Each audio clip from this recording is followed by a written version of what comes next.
Thank you for joining us wherever you are. This podcast episode is brought to you by the Old Ways Actual Play team.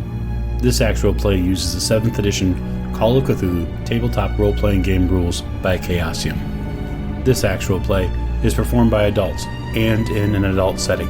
While we try very hard to stick to language for all ages, listeners should know that this podcast may include mature themes. All content, including names, places, events, companies, and etc., which may bear resemblance to entities living or dead, is strictly coincidental. My name is Michael Diamond, and for tonight's game, I will be your keeper.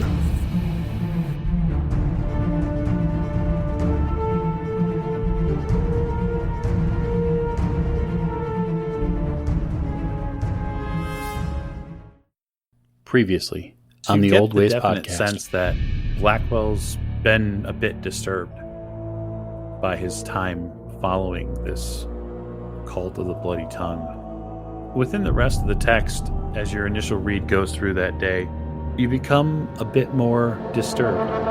You see the fabrics that you're surrounded by on the bed and on the pillowcase seem to kind of deteriorate in front of your eyes.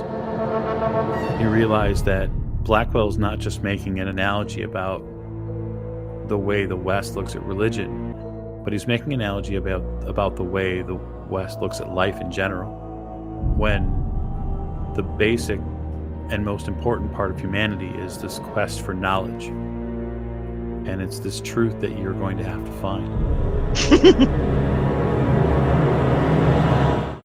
Welcome back, everyone, to another episode of the Old Ways podcast. I am your Keeper Michael, and I want to welcome you back into another session of the Old Ways podcast does Masks of Nyarlathotep. And we're going to start with introductions. To my right, Tiffany playing Maeve O'Shea. Miss O'Shea, you awake in a strange place. Some of your last moments, some of your last bits of consciousness where you were surrounded by flames, maybe, or strange markings and symbols. You heard echoes and sounds, voices, maybe. And all you remember was, at this point, as you're still waking back up, you still smell a cinder, some sort of burned material. You don't know if it's on you or on your clothes. You're clothed, which for a moment, for a flash, seems odd to you. Mm-hmm. Because these weren't the clothes you remember wearing. And you are definitely not in his apartment. You're somewhere else. Okay. Am I in a bed? Am I on a couch? You are laying on a bed that's made. You haven't been put under the covers or anything. Your head is resting on a average pillow. And beyond that, the walls have very limited art on them. It's just simple paint. There's a painted sill and window nearby. You see a couple of you see a couple of other items in this room that you're in. There's a definite door. It's not far. And you see a place to hang up clothes, like a rack on the nearby wall. There's a small desk and a chair. I will get out of bed. If I look, is there a window for me to look out? There is a window. Yep. It's just on the other side of the bed, actually. You'd get up out of the bed and then kind of go around the front or the foot of the bed, and you'd head towards the window. I'm going to look out the window. Am I still in Kansas? Okay.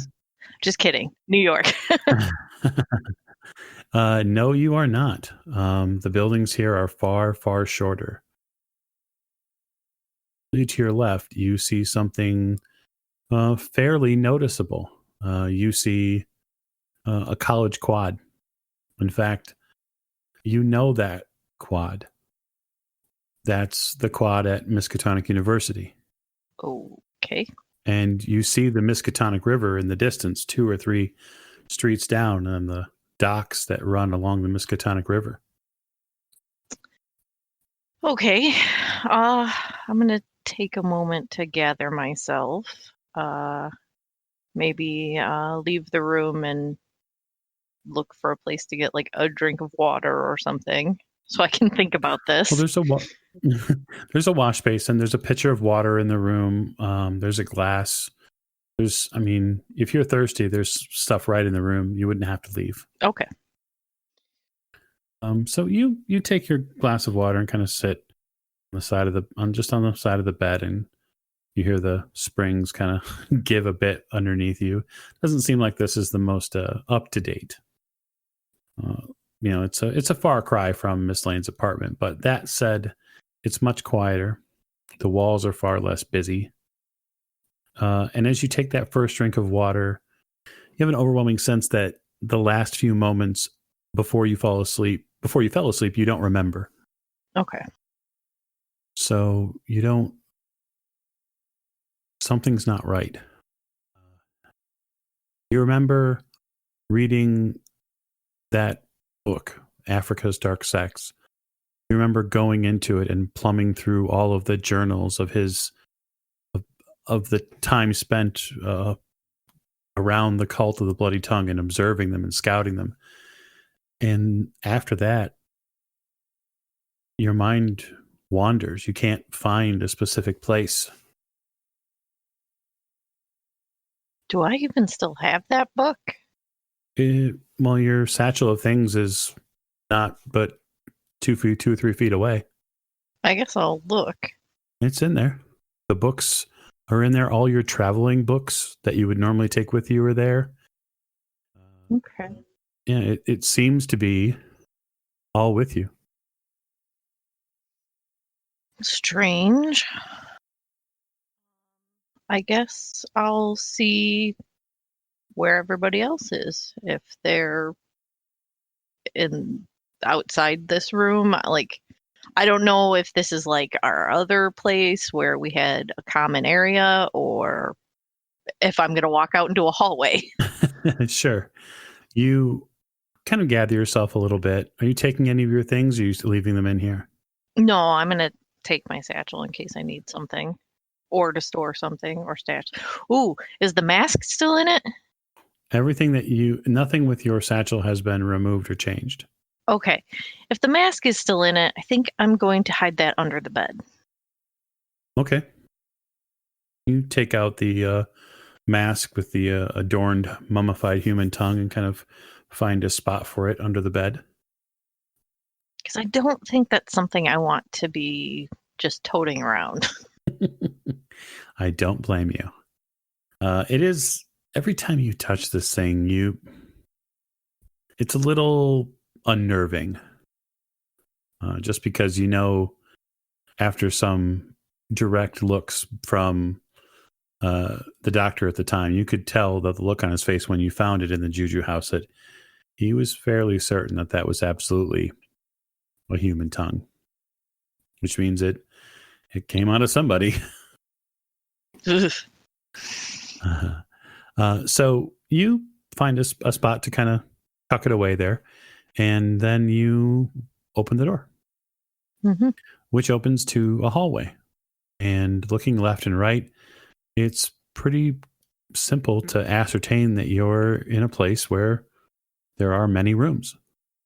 So it must be some sort of hotel or some sort of flop house or something like that. Okay. I guess I will try and find a front desk. Pick a direction in the hallway and start walking until I find an elevator or stairs. Yep. You find an elevator not too far. You actually see that you're on the 4th floor. Okay. And you take the elevator down. It was, relatively speaking, for you, when you looked out the window, it was mid-morning, so it was bright enough to see the river. You head down and see you see a front desk. You see a small sitting area nearby. Do I see any of my compatriots? You do not. I'm going to ask the person at the front desk what room Dr. Tottenbach is in. Oh, the person behind the desk kind of closes his copy of the Arkham Gazette. Oh, I apologize, miss. I didn't see you had come down. The Dr. Tottenbach, you say? He Yes. checked in right next to you and the rest of your group. Oh, okay. Good to know. Has he left for the day? Yes, the group of them left over an hour ago. But it looked like maybe towards the college. Yeah, I believe that's where we were discussed going next. Thank you. Mm-hmm. So, was there a phone in my room, or would I have to use it at the front desk? There was not a phone in your room. You would have to use it at the front desk. Okay. Oh, excuse me. One more thing. Mm-hmm. Can I use your phone? Oh, of course, ma'am. He kind of guides you around the side of the hall there where the office and the common area are, and you see a phone, and he picks up the receiver and taps the metal handle part to raise the operator. He looks at you and says, who are you trying to reach? Professor Cross at the university. Oh, sure. He puts the receiver to his ear and speaks after a few moments. Yes, could I have the university, please? And then he turns the receiver to you. There you are, ma'am. Thank you. Thank you. He kind of leaves you to it. After a couple of moments, you hear a few clicks on the line, and then eventually you hear Miskatonic University. Hi. I was wondering if Professor Cross was available. Cross. Memory serves and schedule serves correct, ma'am. He's got a class this morning. Okay. Till what time? He should be out of that by noon. Can I take a message for him? Yes. Can you tell him that Maeve called and I may stop by? Oh, of course, ma'am. Thank you. Thank you. Then I'll hang up. And what time is it now? As you look at the regulator clock that's here in the common area, it looks like it's about 10:35. Okay. Then I will go visit my mother since I'm here. Okay. I'll wait for everybody to come back to the hotel, How are you planning on getting to Arkham Sanatorium? The taxi or? Yeah, I'll probably just take a taxi. So you go outside of the hotel and you take a look around. After a few moments, you realize I have to call a car, right? There don't appear to be any taxis here in Arkham. I should have remembered that from last time. It's not that fancy of a place. Right. It's not that big either. Not really, no. Yeah. I guess I will go back into the front desk. Okay. And the person will be like, I'm sorry, I totally forgot my bearings. Can I get a car? Oh, of course, man. Where were you planning on heading? To the sanitarium.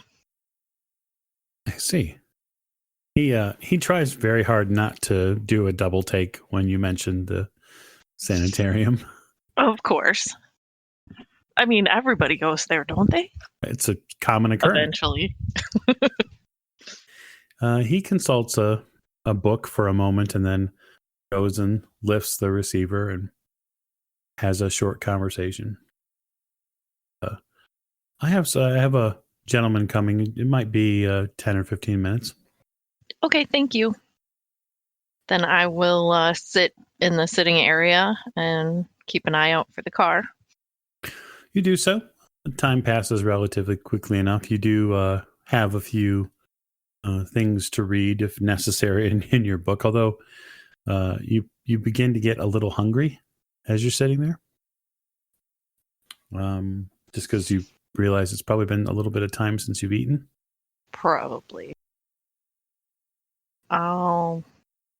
Do I remember if there's probably no places near the sanitarium, is there? Not directly, no, but there are some places, maybe not near it, but there are places that you could go, like in any of the merchant areas and stuff like that, that you'd be able to get a meal down by, closer towards the river in the merchant district. So you might be able to have the driver take you there so you could at least get something to eat. Yeah, I'll ask the driver to stop somewhere so I can eat. Right. And maybe grab a sandwich for my mom or something. Okay. The driver arrives. He walks in and looks and says, "Ma'am, I'm here to pick you up." Thank you. Would you mind on the way if we stopped someplace so I can pick up a few sandwiches? Oh, not at all. I know just the place. Thank you. He helps you get into the back seat of his vehicle, just a pretty common streetcar at that point. And he says, "There's a place here, not too far from here, 3 or 4 blocks over, that's got a pretty good sample of what you were looking for." Okay. We go there all the time. Well, then I'm sure it'll be perfect. Oh, absolutely. So he drives you down, and you guys pull over a bit near the wharf area. So, for the most part, this place hasn't changed a bit. You can still see merchant areas coming in and out. You see, well, there is definitely commerce and traffic. It's nothing like what you were experiencing in New York City. But you do see that the snow here, it seems in Arkham anyway, hasn't hit as bad as it did in New York. And so there's a little bit more life as far as streetcars and as people walking through. Across the water, you can see the train yards, and just in front of that, just in front of the train yards, you see a couple of idle cars. The location that he takes you to is a little bit more than just a common deli. It seems like there's a couple places to sit down here.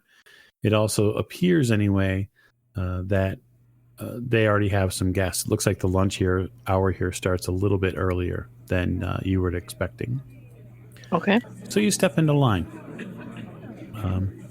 Folks here are quiet. The hustle and the bustle of New York City behind, and you kind of feel like Arkham feels a little colder. Not just temperature-wise, but people-wise. You get up to the counter, and you see on the chalkboard behind there's a list of prepared sandwiches that they offer, whether it be hot or cold.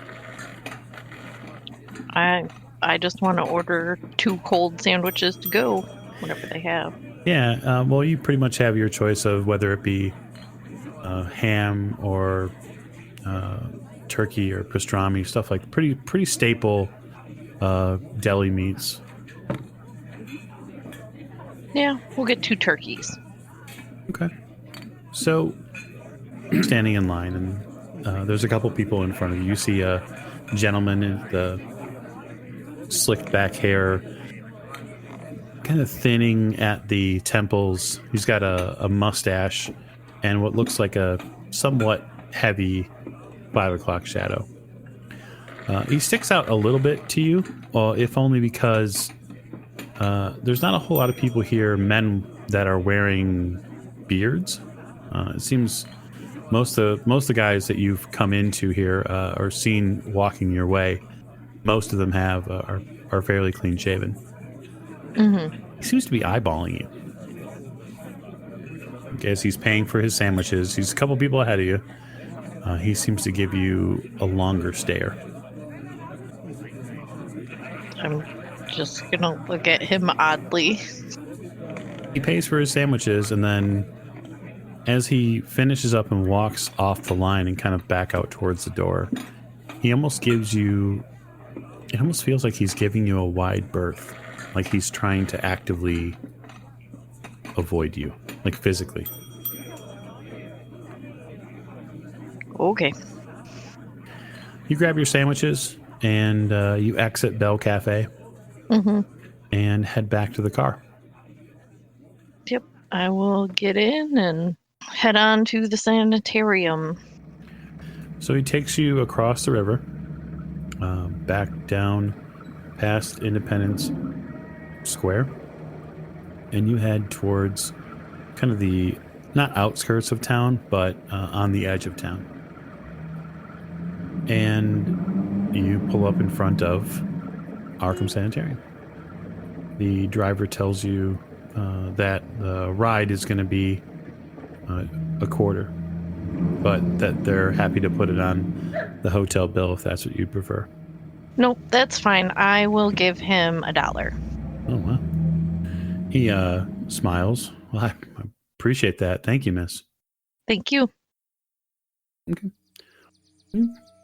Take the short walk from the street through the gates up to Arkham Sanitarium. The outside hasn't changed terribly much. It still has the same inner fence line made of brick and wrought iron. You still see several overgrown trees on the property. Some, obviously, they're all bereft of flowers and leaves at this point because it's January. The path has been somewhat shoveled, and there's definitely a stiff breeze that rolls from right to left as you make your way up to the front door. Okay. Then, yeah, I'm going to walk in to the front desk. Yeah, you walk in. There's a front desk on your left. You see a man behind the desk itself, and then you see what's some sort of orderly or something like that near the right, which is who's standing in front of a pair of double doors that lead deeper into the hospital. Hi, I'm Maeve O'Shea. I'm here to see Leah. See the gentleman look at the book. Let me see. One moment. He picks up a phone. Let me ring the doctor. Has something changed? No. We always advise the staff when relatives arrive. Okay. He places a book with a pen on it near the front of the desk for you. Go ahead and sign in for me, please. I'll sign in. While I'm looking at it, can I quickly scan to see if she's had any other visitors? Absolutely. So what I would like you to do is go ahead and give me a spot hidden roll. Because it's you're kind of going to have to sort of do it on the sly just because it appears to be a success. Woohoo! So you quickly give the book a good once over. And what you see is that your mother currently, in the past 2 weeks, has not had any outside visitors. That's about how far you get back. You get about 2 weeks back. Okay. Without having to say, oops, I'm sorry, I didn't know where I was going. Yeah. You also, with the success on Spot Hidden, also don't see Christopher's name on the book either. Not in the past 2 weeks. Okay. The gentleman in front of you, behind the desk, sets the receiver down. The doctor will be here shortly. Okay. A few minutes pass and you see a white coat come out. The doctor, you and he have had a discussion before in his office. Dr. Getz, you see him exit the door. Miss O'Shea, it's good to see you again. Hello, doctor. How are you? I'm all right. Yeah. Hopefully the nasty weather they brewed up outside isn't getting to you. This is nothing compared to where we were just at. Oh? New York was pretty terrible. Really? I'm sorry to hear that. All the way back to Arkham's. Your mother, I assume? Yeah. Well, come on and I'll give you an update before you go to see her. Okay. He opens the door and you see that the orderly that it was standing by the door opens the double doors for him and then kind of allows you through. And then when you enter the space beyond, it looks like it's just a common area that has a couple hallways, one left, one right. And you hear the door behind you shut, and then you hear it lock. Okay. He turns and goes right. I will follow him. He doesn't go very far. He goes maybe 20 or 30 feet and takes another right and then sits down in his office. Mm-hmm. He motions you to one of the chairs here and then shuts his office door. I will sit. I apologize for the differences in attendees now. We've had some issues recently. What issues is that? Nothing you need to worry about directly, Miss O'Shea. It's more a concern for us inside, just to make sure that the changes in policies and changes in approach are being taken seriously. Okay. So he turns a bit to his desk and pulls a couple of pulls an accordion file out and kind of sifts through it for a minute until he pulls a manila folder out. Yes, Leah, he opens it up and you see several sheets of notes.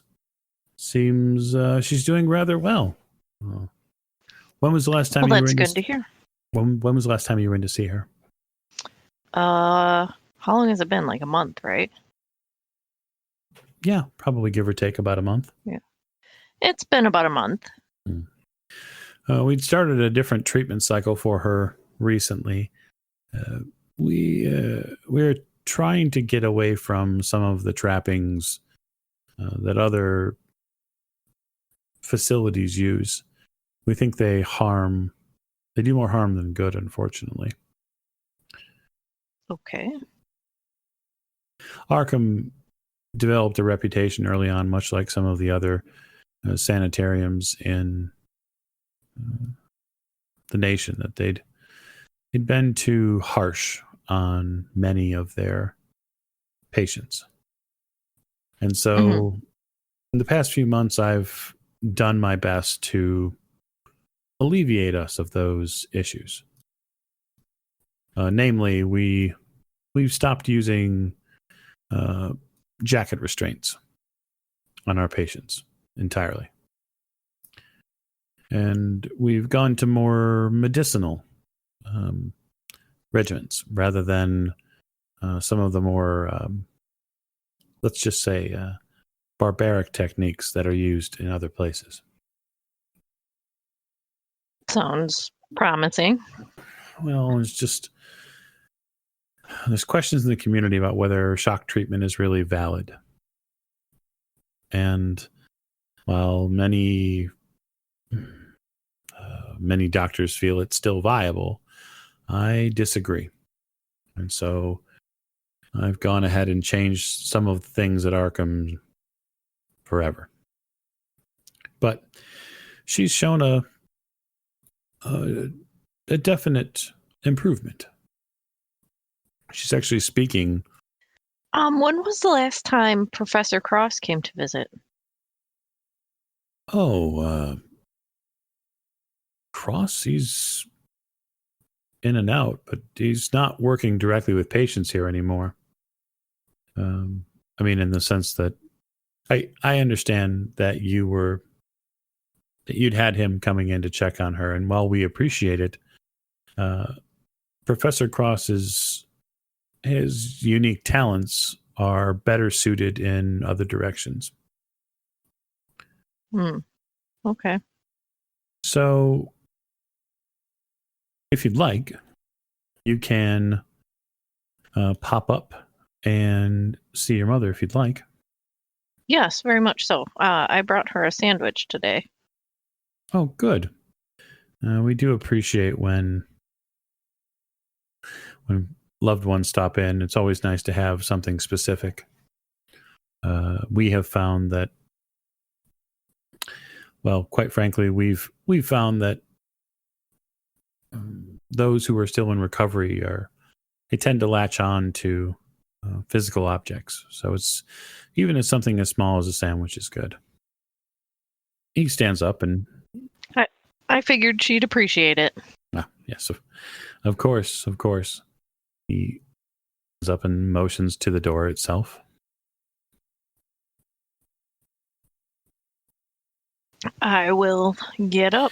We've moved your mother onto into a room here on the main floor. It's a little easier for everyone to get to, and we think that she prefers it. She had mentioned a couple of times in the past few months that the place that we had her on the second floor there, she kept mentioning something about something outside the window. Did she talk to you about that? Yeah, a little bit. Well, the location she has now has a window that faces a different location. It faces the east side of the property, so hopefully she gets a little bit more in the way of morning sunshine. Has she not mentioned things outside of her window anymore? Well, not to me. That with the treatment and the new medicine that we're using on most of the patients here, we're hoping that her improvement will spread to others. Okay. You gather your things and he escorts you out of the office. He kind of gives you the directionals to head down to see your mom. I will head in that direction.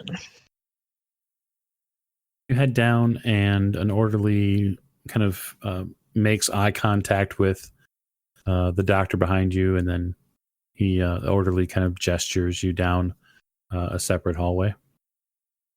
She should be right in here for you. Thank you. You enter the room, and you see a room a little bit larger, actually, than the previous room she had. Has a window, and she is sitting up in bed. Well, that's a plus. And unlike the last time you were here, when she was kind of staring off into the distance and whatnot, she actually makes eye contact with you when you walk in the room. I will make sure that I smile. She smiles back as best she can. You can tell she's still a little bit out of it, I guess is the best term. Yeah.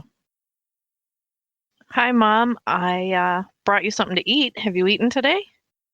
They made me breakfast. She kind of struggles out. I did my best, like you asked. Well, I have a treat. I stopped at a deli, so you have a special sandwich. Really? She almost gets a little excited. It's probably better than boring food here. Yeah, probably. You step forward and mother kind of reaches her hand out and accepts your offering. I will hand her sandwich. Or does she have like a desk or something nearby? Yeah, she has a small desk and a chair and a place to eat. She also has the rocker that she had from upstairs down here. Well, I'll go over to the desk and unwrap it for her and everything. You can see her start pulling at the blanket that she has over her legs. She's not infirm by any means, right? She's not like some 80-year-old woman. Mm-hmm. She finally gets the blanket scooted aside and then gingerly rises to her feet. Mm. At least the heat in this part of the building is better. Yeah, I bet. So how have you been? Good. I've been traveling. Oh, where to? I was just in New York. Really? I can't imagine what that's like. Tell me all about it. It's not as great as you think it is. Hmm. It was cold and snowy. Oh, what? Right, but what were you doing in New York? We were just looking into a few things, some friends and I. You sound like your father. Well, I can't say that I'm not entirely not looking for him. I wish he was here. Me too. I think about him every night. Yeah. I have a lot of dreams about him. So, how are things going now that you're moved here? Well, I mean, at first I was just tired all the time, and the doctors here, when I first got here, were, I don't know, I don't think they were interested in seeing me get better, but Christopher really, I think he really changed all that. He'd been telling me for months that he was going to get them to change my treatment plan, and I think he did something. I think that he got them to listen to him. Yeah, I do have to say the change seems like quite a surprise considering my first impression of this place. But as long as you're happy and being taken care of, I just want you to feel better. I do too. Some days are better than others. You see, something catches your eye, like from out of the kind of the corner of your vision. It's at the far end of the room near the window. I will go look by the window. You see a small painting that's been done. Is it similar to the drawing I have of hers? Similar, but it's a little bit more defined. Oh. So what you see in this picture, in this painting, is kind of a dark blue background. It almost looks like you're staring into a dark pool of water, right?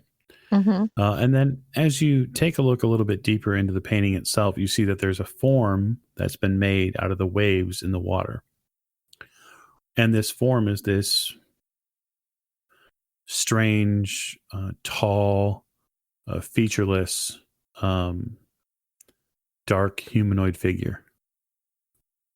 Except that the humanoid figure now has been given two very bright and almost striking circles where eyes would be.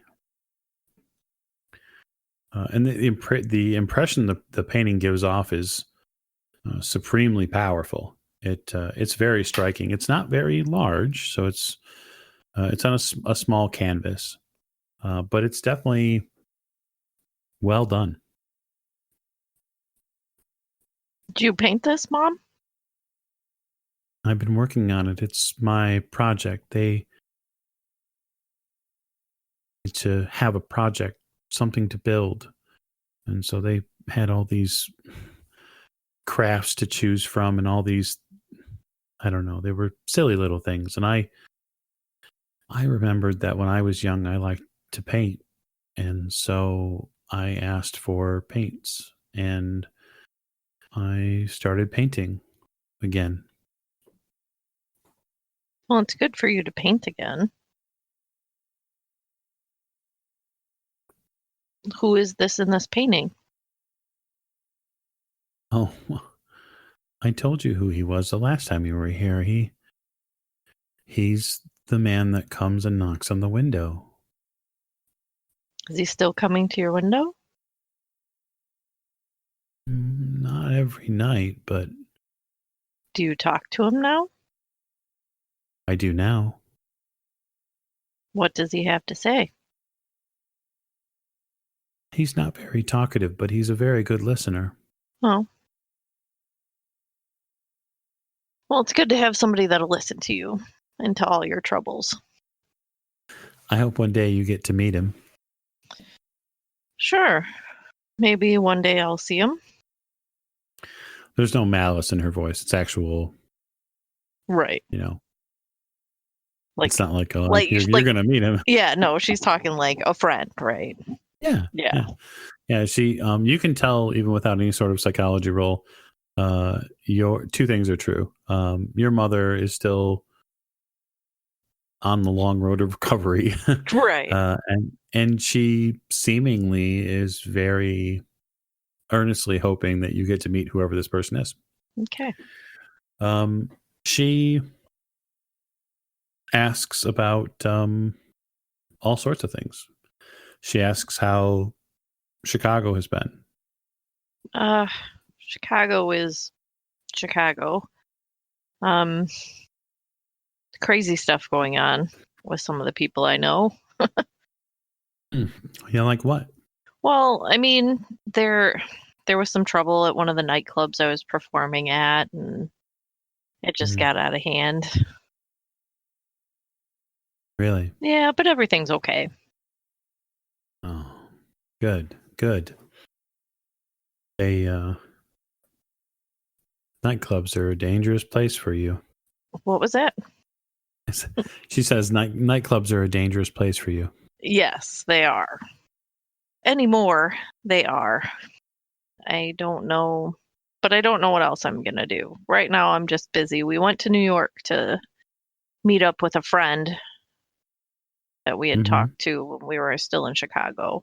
So, we decided to come here too, because I needed to see you. Good. Well, sit with me a while, unless you're busy. No, I'm not busy. Good. You sit with your mom for a part of the day, honestly. She has not been this lucid and connected, at least in your mind, for a long time. Yeah, which is a relief. She definitely has... She's definitely either turned a corner or something has changed in her where she isn't as manic as she might have been at one point. But she does trail off now and again. She does lose her way in conversation. She does get distracted. It's not probably until a good, 3 or 4 o'clock that she shows you a note that's been sitting like in her desk drawer. She pulls a note out of the drawer and says, "You should read this. I think Christopher would have wanted you to read this." Okay, I'll look at it. You unfold the note, and it says that the college has him kind of pushed into a pretty important project working with the hospital here, the sanitarium here. He, in the letter, apologizes for not being able to see her as much. He enjoys their talks, and it's not formal, but it's kind of semi-formal. It seems that Christopher and your mother have gotten to kind of a first name friendship, which is in this era is maybe a little bit less formal than you would expect. Right. But they seem to have some sort of genuine friendship. He mentioned that he's spoken with the staff about her treatment program. This letter is dated like a month ago. Okay. And he's mentioned to the staff that sending a separate food plan for her because he doesn't like the food plan that they have or the food that they're serving her. And then he's asked for a music player to be sent to her room. I'll look for the music player. Yeah, it's in the corner. It's over there. So opposite the painting, there's a small and not very sophisticated, but there's a music player. Okay. Well, what kind of food are they feeding you now? Oh, it's mostly fruits and vegetables. I get just a little bit of fish, but for the most part, I don't. They have this nearby farm that tends to pull up a lot of potatoes and whatnot, and I they never did agree with my stomach. Okay. Christopher changed all that. Well, I'm glad. Glad he's looking out for you. There's a knock at the door. I'll go to the door. When you arrive at the door, you open it and find a relatively professorially dressed Christopher Cross. No. He says, Miss O'Shea, both of them in the flesh. I was going to visit you earlier today, but I ended up spending the day with Mom. Well, you were right to spend time with her. She's missed you these months. Yeah, she's been doing well, it looks like. Well, he looks at you and then looks at her and says, may I come in? I don't mind. I'm sure Mom doesn't. She waves a hand at him. Come in, Christopher. Come in. Shut the door. He comes in and shuts the door. Comes and takes stands over near the space between the desk and the bed, kind of in a reasonable distance from the both of you. So, what brought you by? I have some friends that are looking into some things, but I mostly came to see Mom. Well, good. I'm sure that you can see she's quite improved. Mm-hmm. I worked with the doctor here to put her on a different program that we'd been thinking about for some time. I just finally was able to push and get it done. Yeah, he said you've been doing other things. You're not really here as much anymore. He turns just slightly away from your mother, but continues to look at you. Mm-hmm. It's something we should discuss at some point. Okay.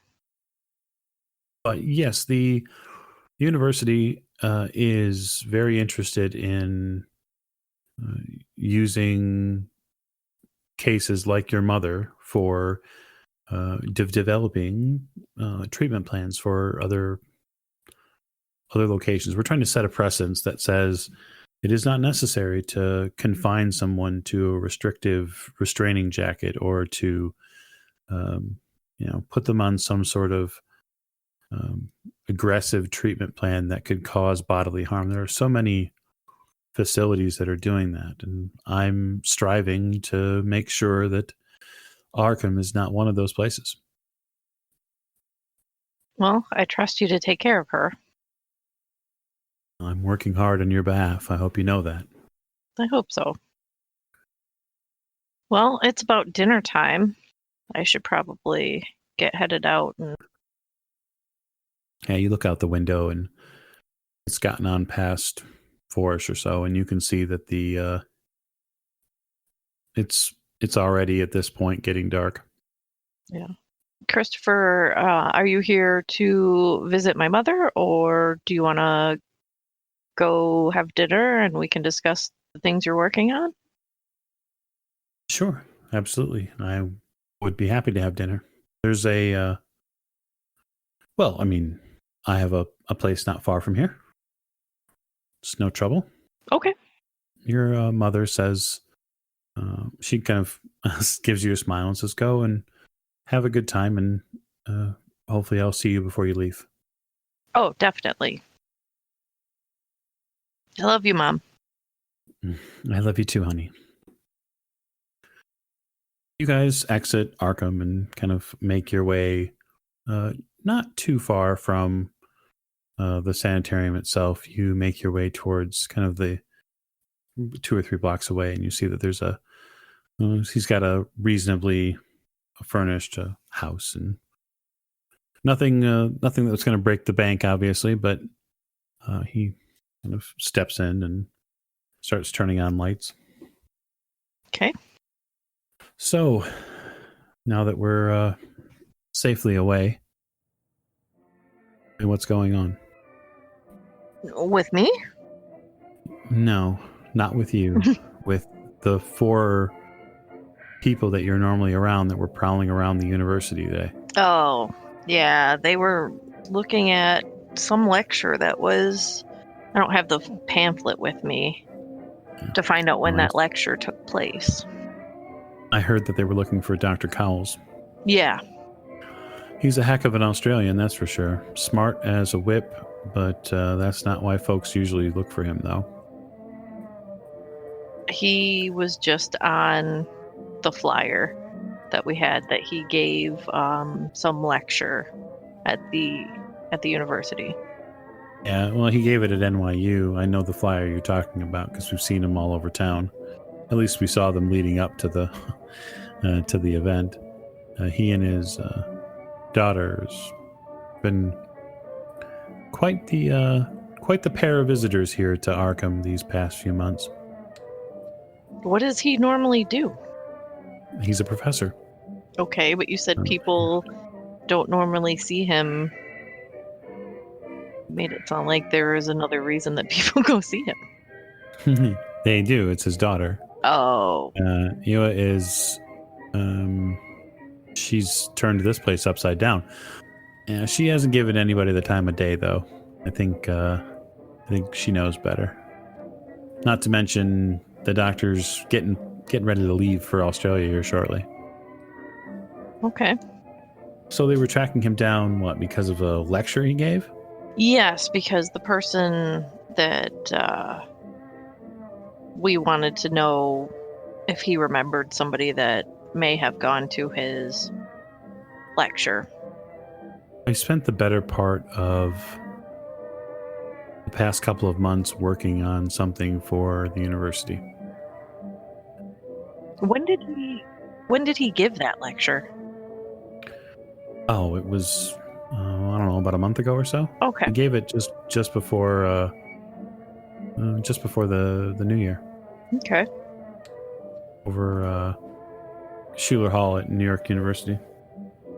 And it was he's a aficionado on Polynesia and Southwest Pacific. Basically, it was a speech about or it was a lecture about Aboriginals and how cults work. Mm-hmm. It's crazy bat stories, but it's not the strangest story that I've heard recently, that's for sure. Oh, what have you heard recently? Yeah, so he kind of begins to set some of the food that he has out, and you see that he's already kind of bopped into the kitchen and started up the fryer so that we can cook dinner. Why don't you do me a favor, Miss O'Shea? Why don't you tell me who Dr. James Pierce is? Well, I met him the last time I was here. But you met him before that, right? Yes. First time I met Dr. Pierce was in Chicago in early March of last year. Early March last year. Yeah, I find it interesting. Why? It's because he's become a bit of a staple around here ever since the last time I saw you here. That's strange, because when I met him here, I went to his office, but then when I went back to his office, it seemed like he had left. Yeah, well, I've come to find out that Dr. Pierce seems to do these disappearing acts all over the place. So he sets down what looks like a bottle of wine. He looks up at you. What? It's legal. I didn't buy it. Home consumption is perfectly okay. I'm not selling it. I'm well within the law. Yes. Would you like some? Yes, please. He pours you a glass. So I did a little background work on Dr. Pierce. And I found out that this guy gets all over the place. He's got a flat in London. He has places in Paris. Hmm. And then I also found record from a sorting office in London, that a mail sorting office, that he died in Germany 2 years ago. And so I'm glad that you're here, because I know about him. I'm a little worried that maybe Dr. James Pierce isn't who he says he is. I don't know what that means, but I mean to say that I don't know who he actually is, and that's kind of more what I'm worried about. Well, I met him through some trustworthy people. One of them, he was friends with my dad. All right. So that's how I ended up meeting up with him last year, was that I, like I do, I was going over Dad's files and hit a dead end. So I contacted him, and he gave me some reading materials that my father was interested in, who I then made a friend with the author. The author is no longer with us, but...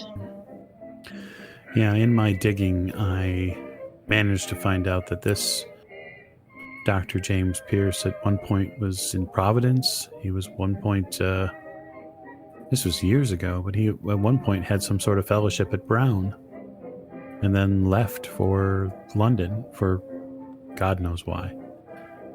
Did it say like what year he was bouncing around? This would have been what, just after the war, 18, 19, something like that.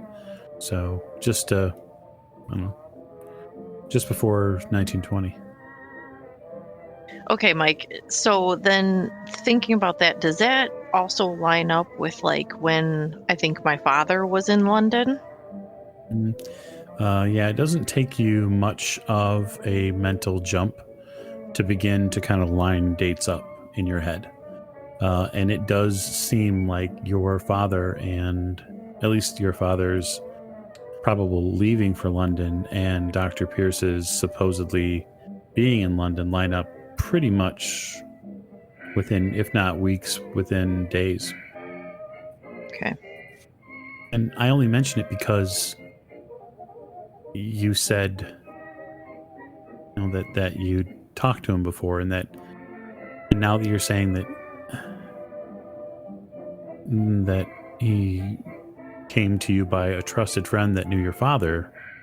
No, he was a contact of my father's in my dad's in his contact list. Okay, well then your dad trusted him, or at least trusted the guy who maybe this guy is just somebody who's taken over Dr. Pierce's identity. That's possible. Well, considering my father and him were traveling to the same places roughly the same time. I mean, they were almost in London at the same time. But have you ever considered going to London to research that side of it? Yes, I just other things keep jumping in the way, and it is eternally frustrating. Well, he lifts his wine glass. Hopefully we can enjoy a few hours of dinner before you stop back to see your mom. Yeah. Dinner is pleasant. Christopher is a good professor, a decent doctoral student, and a passable cook. While no virtuoso, he doesn't have everything. Some of the cook skits maybe a little bit overdone, but it seems like he means well. He makes sure that you have what you need as far as food and drink go. He doesn't seem to drink to excess. He has a couple of glasses and that's it. He gives you a passing comment that he has another class tomorrow, so he can't drink too heavily, but He learned long ago the gift of moderation. It gets on to probably about 7 or so.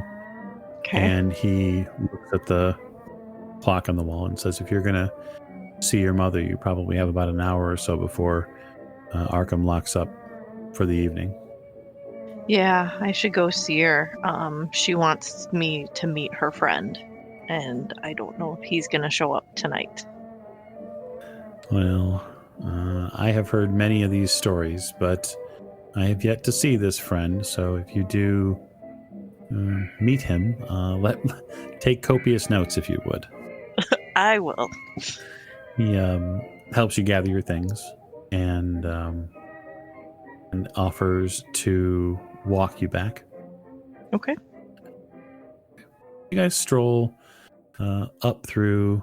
It's only maybe 4 blocks total. You guys probably walk it in 10 or 15 minutes. If not for the cold weather, this might not be a terrible walk. Right. He stops at the gates and makes sure that they still open for you, even though they look like they're closed. They're still unlocked, so the watchman hasn't been around to lock them up yet. Well, thank you for dinner. Anytime you're in town, there is room here. Oh? Well, I mean, I think I've been relatively open about you maybe coming to Arkham more often. Yes. Maybe after all this business is over with whatever it is that you and your friends are doing, you can stop back and stay a little longer. Definitely. Good. Be safe tonight, Miss O'Shea. Thank you. Have a good night, Professor. You too. He turns and this is just a bit as you walk in. And you head back into the facility. Yep. So not much has changed here. The orderly nods at you and kind of motions to the book again.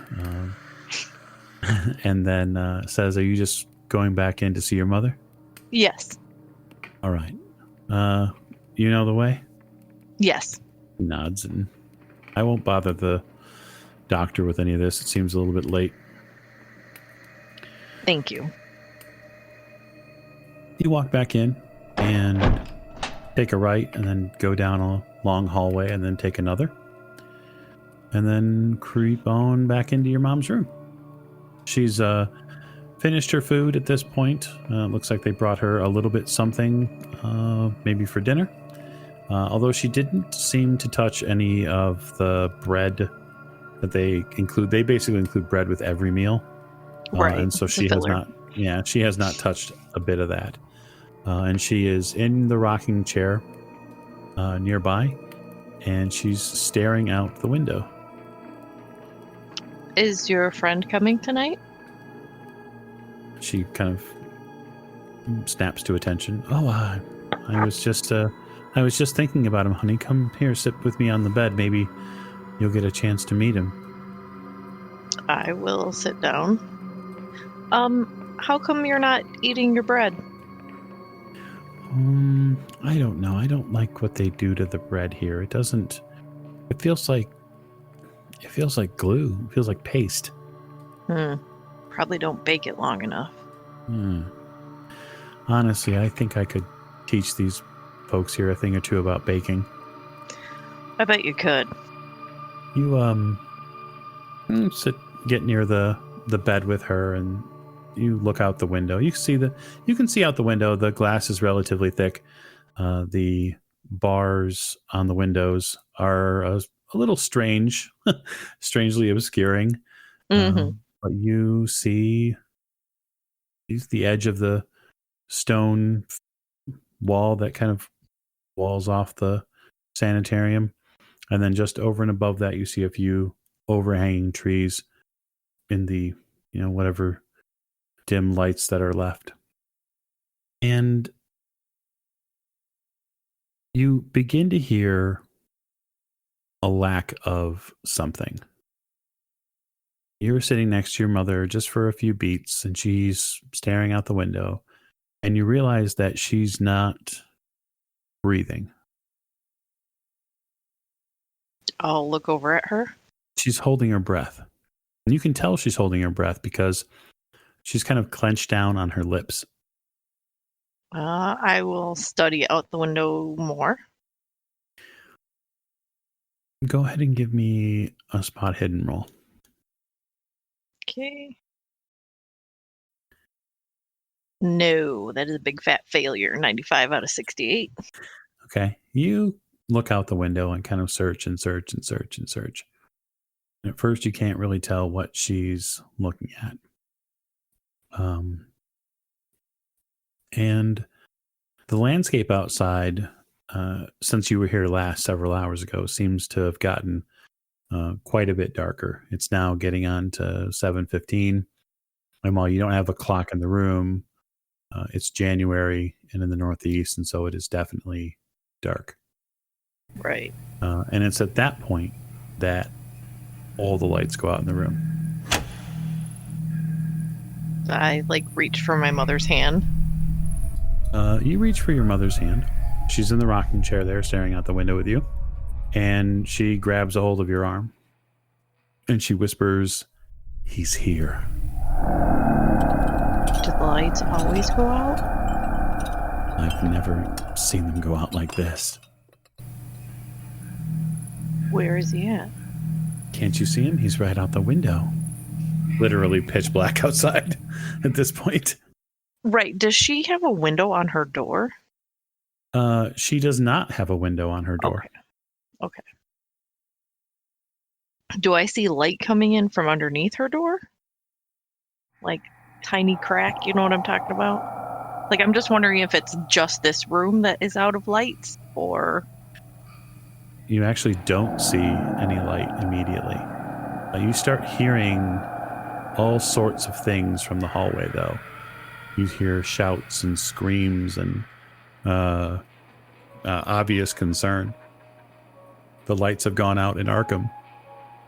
Can I get up and lock her door? I mean, I assume I probably can't lock her door from the inside because, of the facility, but I'm still probably instinctively gonna... Yeah, you go to the door, and when you go to the door, you notice that there's no hardware to keep it locked from the inside. The glass behind you on that window starts to rattle. I'm gonna turn and look. Probably shouldn't. You turn and look, and you see just the slightest wavering and vibration of that glass. It shimmies back and forth, and it's almost sending strange... it's giving us a strange sonic response, or some sort of warble of sound that comes with it. And your mother begins to respond in a very strange way. She almost she starts humming like not a song, but a note. And she almost matches that note.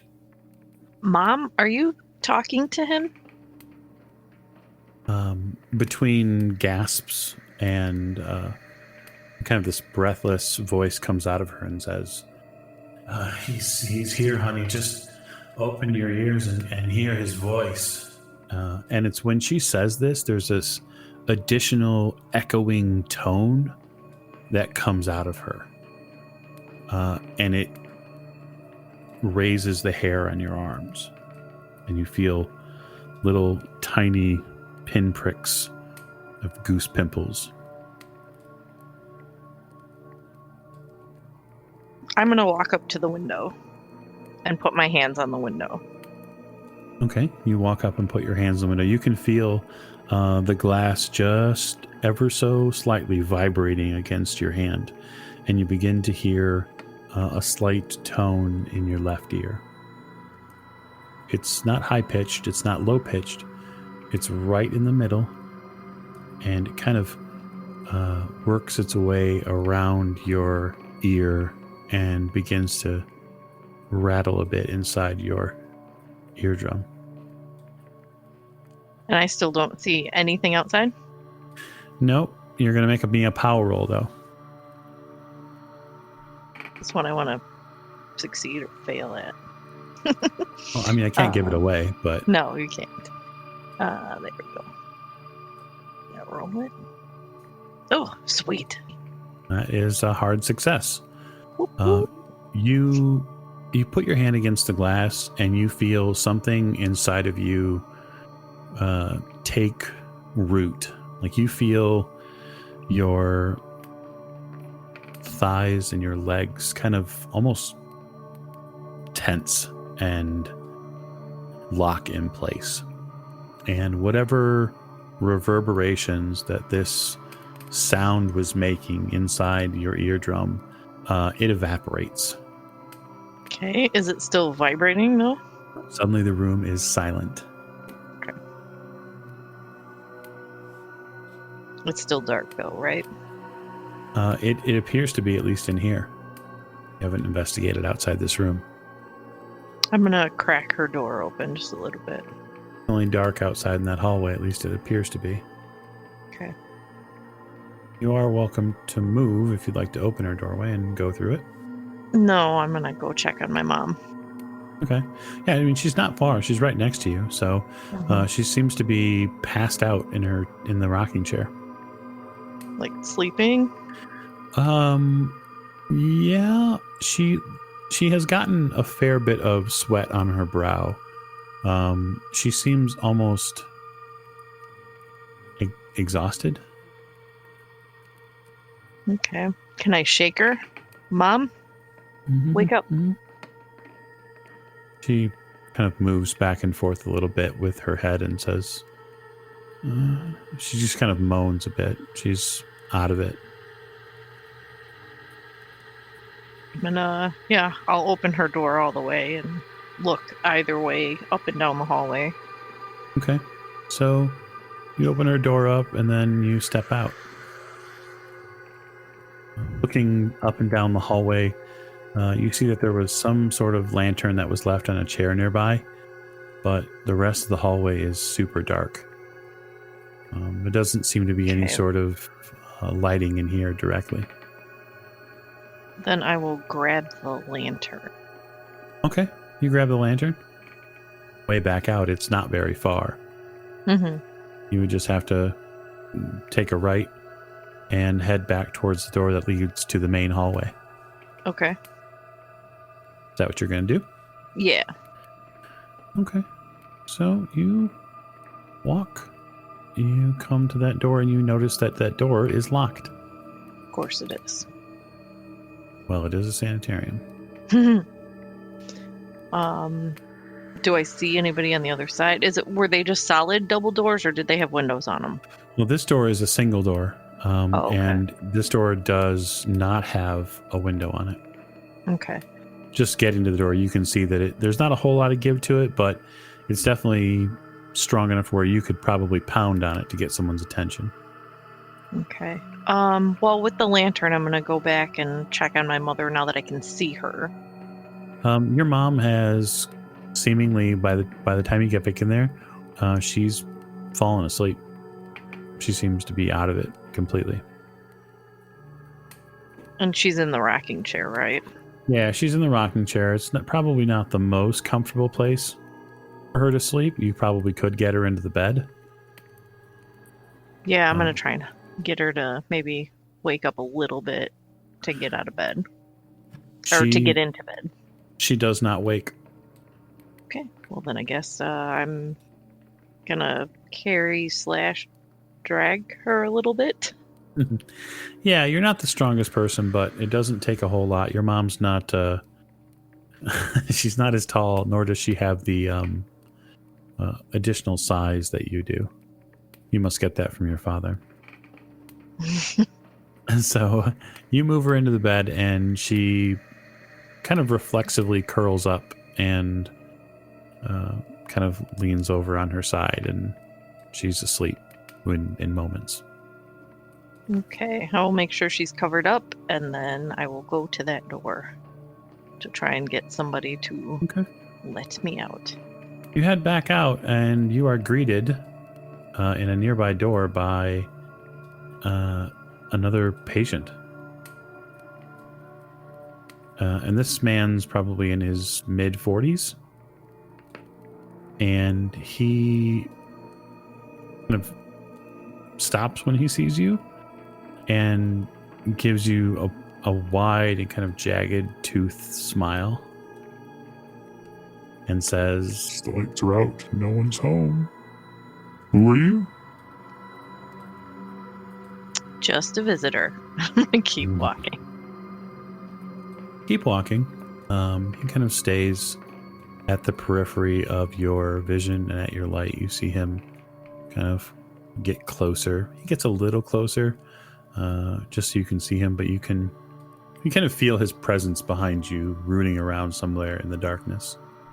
Mm-hmm. Going to bang on the door. You bang on the door, and you call out. What are you? Or are you just banging on the door? You're not saying anything. No, I'm going to call out to the doctor. It's Maeve. I'm still here. Answer it first. No, keep banging on the door. Bang on the door a couple more times. And Doctor? After probably a good minute of hearing the breathing of the patient behind you, the door opens.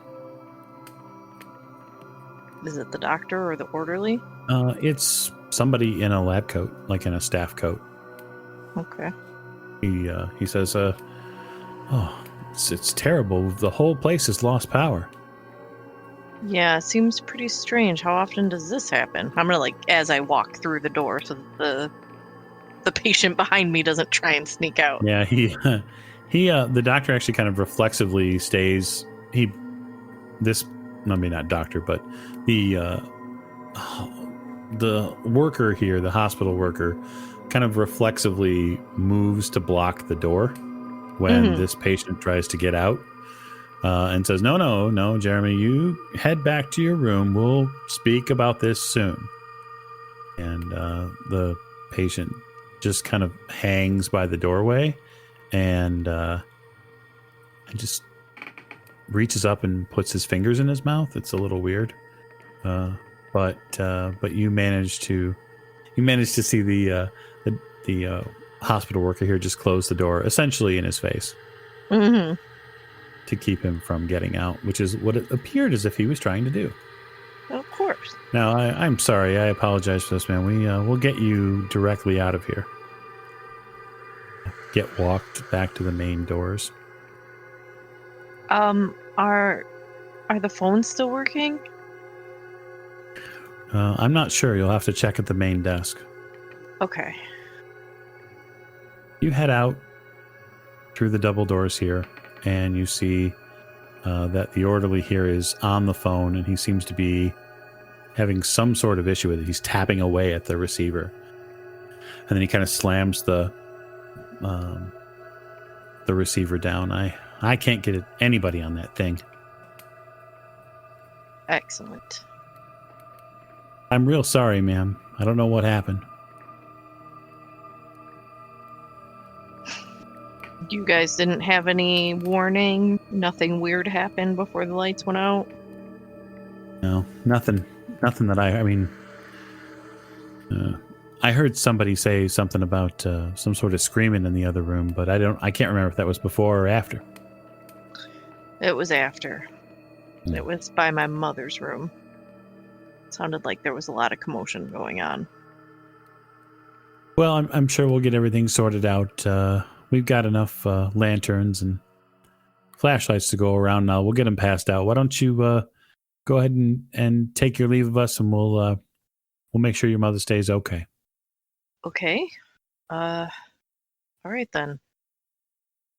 I guess I will then be walking back to Christopher's place.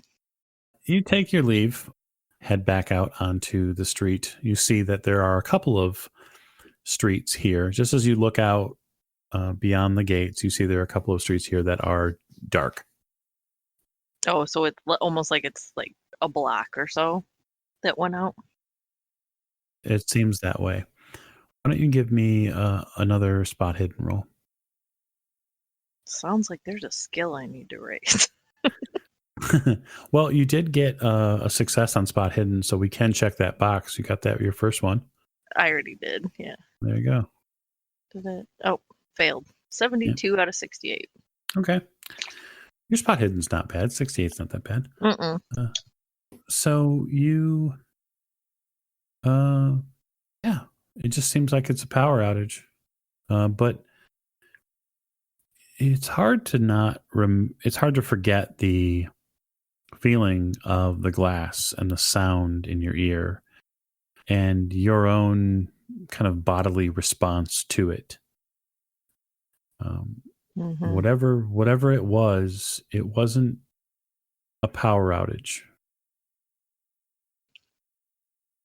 But it's hard to say what it was.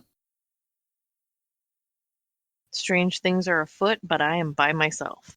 So I'm going to do what's safest for me. It's not a bad idea.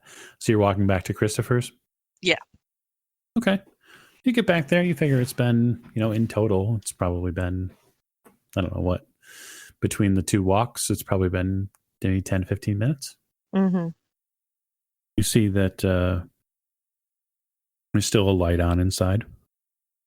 I will knock on his door. A few moments later, the door opens. Oh, Miss O'Shea, I'm sorry. Can I help you?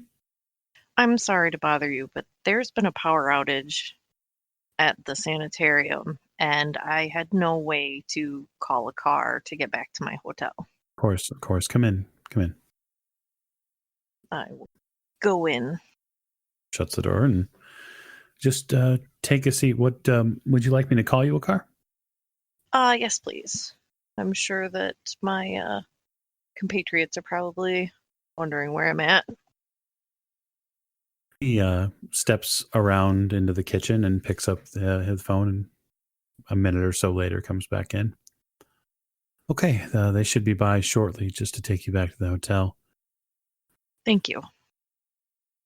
I would be lying if I said that I wasn't happy that you were here.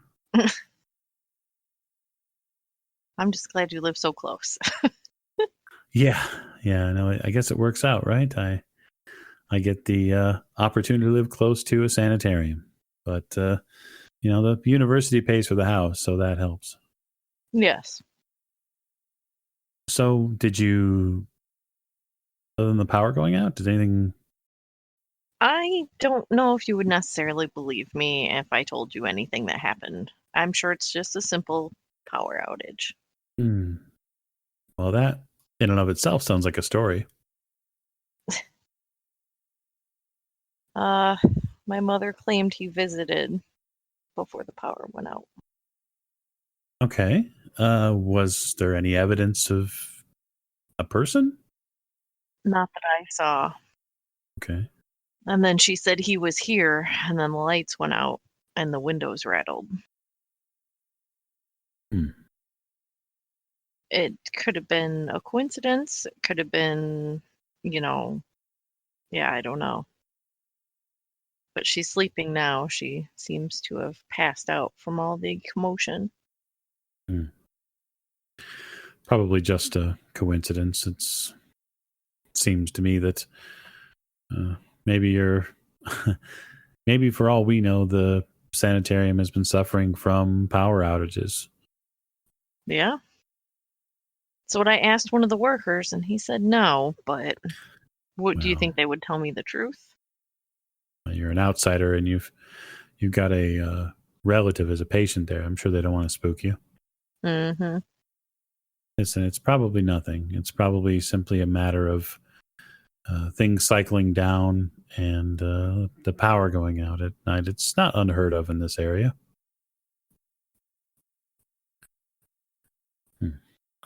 But yeah, I hope so. I can look into it if you'd like. If you want to. I might stop over tomorrow as well, just to make sure everything's back and up and running. Sure. Not a bad idea. Hey, I hope your friends got whatever they needed from Dr. Cowles. Yeah. I'm sure they'll tell me all about it in the morning. I'm sure they will too. I'm sure they will. I have to wonder if the university is aware of this power outages. The power outages at the sanitarium recently, anyway. The college and the sanitarium have been working closely together on a project. I'm not really allowed to discuss it, but the two entities the locations have been more and more passing information back and forth. And I can tell you this much: it's not some treatment program. Mm. There is a patient that they're working on in the basement. Can't give you a ton of details on it, but quite frankly, the sanitarium has been mystified as to how to treat this patient. Everything Dr. Gens has tried and everything that I've suggested has not worked at all. When did this patient arrive? Well, it was sometime in 1922, at least as far as the records I've seen. Yes. He suffers from delusions of grandeur, mass hysteria. He barely eats, but has no physical repercussions of malnutrition. Seemingly can quote languages that have never been taught in school, and has a full and complete understanding of Sanskrit, Aramaic, and Arabic, but yet reportedly has no formal teaching. He's unlike anything I've ever seen or encountered before. It's like he knows things that no one could possibly know. Where did he come from? Not far from here. A small town, Innsmouth. At least that's what the records say. I mean, it's a small fishing village. It's nothing more than that. It's a out of the way shanty town that long since lost its luster. There's lots of weird stuff going on here, just so you know. Really, like what? Well, like all that at the sanitarium, and now this guy, and Dr. Pierce. Well, Dr. Pierce is someone who stops, I guess, evidently stops through Arkham every once in a while, but he's not one of ours. He's not someone who grew up here. Yeah, that's true. You hear a car engine pull up outside. Well, I will talk to you tomorrow. I look forward to it, Maeve. I'm sure. Good night. All right. Good night. Thank you. You exit his homie, sees you out the door as any gentleman would. And as you get into the car, the driver asks, "Where to, ma'am?" I'll give him the name of the hotel that I was staying at. Miskatonic Hotel. You, of course, begin to, well, that's actually what it's called. You drive across one of the long bridges, and I'm going to have you give me one final spot hidden roll. Watch me fail this one too.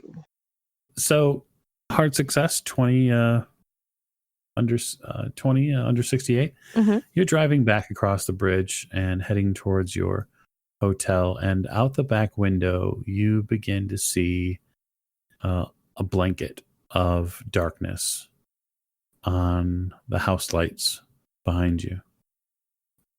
And it is almost as if a wide kind of curtain of darkness and pinpoint starlight is moving over that part of town. It kind of swoops down and blankets the town behind you before it reaches the bridge that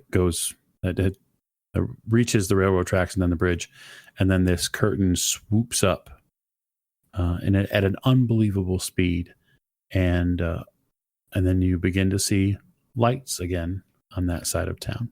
Everybody's going to believe I'm totally insane, which I am, but... You are not totally insane, Miss O'Shea. All right. So I want to thank you all for listening and sharing the evening experience with us. We hope you are staying healthy and safe, and we will see you next week.